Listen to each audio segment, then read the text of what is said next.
प्यारे बच्चों देखो, यूक्लिड ज्योमेट्री थोड़ा इसलिए ट्रिकी लगता है बच्चे को क्योंकि इसके अंदर एक्सियम और पोस्टुलेट से हम अपनी बात रखनी होती है। आप मैथमेटिकली नहीं कर सकते क्वेश्चन के मिड पॉइंट दिख रहा है तो बोल दिया कि सर सही तो है, मिड पॉइंट तो यूनिक ही होता है, नहीं, उसको प्रूव करना पड़ेगा। अब कह रहा है इन क्वेश्चन 4, जैसे ये क्वेश्चन था ए बी और यहां सी था, ये क्वेश्चन 4 था, मैं बता दूं आपको।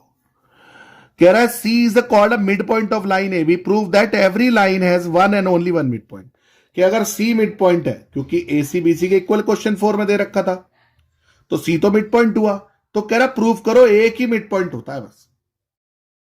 तो बेटा सबसे पहले तो आप C and D two mid points of line segment A B, तो हमने यूक्लिड एक्सियम 4 एक्सियम लिखना पड़ता है, ध्यान रखना। When a line is fold about C, it is observe that the part B C superimpose over the part A सी।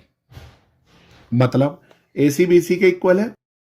ऐसे ही मैंने एक और पार्ट ले लिया, ऐसे ए डी बी डी, ऐसे लिया मैंने C and D two mid points. मतलब आप कह रहे हो एक होगा, मैंने कहा डी भी होगा भैया, ये डी।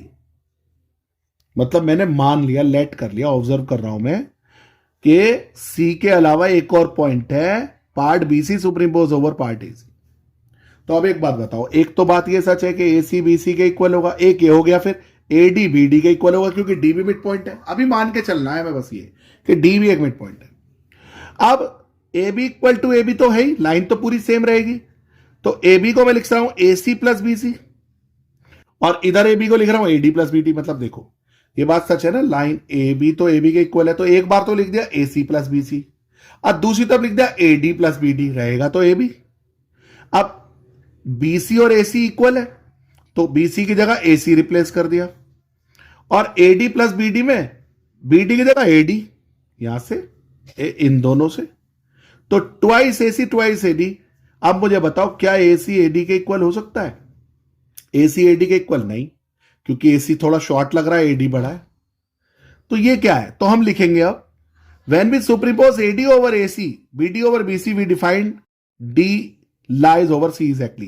मतलब ये कब हो सकता है ऐसा, ए सी ए डी कब हो सकता है कि जब डी जो है ना भाई, ये ए है ये बी है, ये सी और डी कोइंसाइड करें, तभी ए सी ए डी के इक्वल हो सकता है। इसका मतलब हमारी बात प्रूव हो गई। इतना लिखने के बाद ना आप चाहे तो इस तरह फिगर भी बना सकते हैं और लिख के आएंगे hence this shows that line segment has only one and one mid point.